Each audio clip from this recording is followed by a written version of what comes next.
Bismillahirrahmanirrahim. Alhamdulillah, hari ini hari Kamis tanggal 5 Maret 2026 atau bertepatan dengan 15 Ramadan, SDO Sayap Dakwah Organizir hari ini kolaborasi dengan Ulul Albab mendistribusikan 500 box nasi di hari kedua. Ya, kemarin juga pendistribusiannya di wilayah Pidijaya. Alhamdulillah hari ini juga kita kembali ke Pidijaya. Kita akan berikan kepada para penyintas banjir bandang yang ada di Pidijaya. Kami ucapkan jazakumullah khairan katsiran kepada orang baik, para donatur yang menitipkan donasi melalui SDO Sayap Dakwah Organizir dan Ulul Albab beserta dengan Musinin yang ada di Anida, kemudian dengan lembaga-lembaga yang lain yang sudah mempercayai kedua lembaga ini sebagai tempat penyaluran untuk korban bencana Aceh. Barakallahu fikum. Assalamualaikum warahmatullahi wabarakatuh.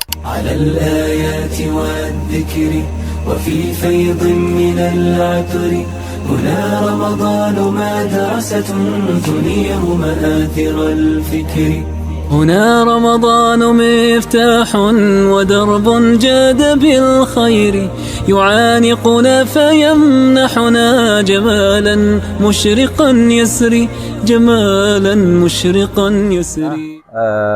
Atas bantuan dan donasi untuk berbuka puasa yang disalurkan oleh SDO dan juga Ulil Albab pada sore ini yang telah sampai di tempat kami, mudah-mudahan apa yang sudah disalurkan ini menjadi amal soleh kepada para muhsinin semuanya. Semoga Allah memberikan pahala yang setimpal.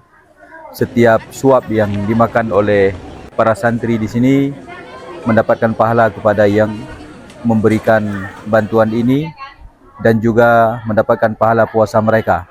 Jazakumullahu khairan atas bantuannya. Semoga Allah memberi balasan yang terbaik. Assalamualaikum warahmatullahi wabarakatuh. تراويح ومغفرة تجود عليك بالأجر وصوم فيه مرحمة.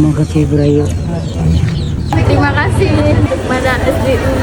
Terima kasih kepada SDU yang telah memberi buka puasa.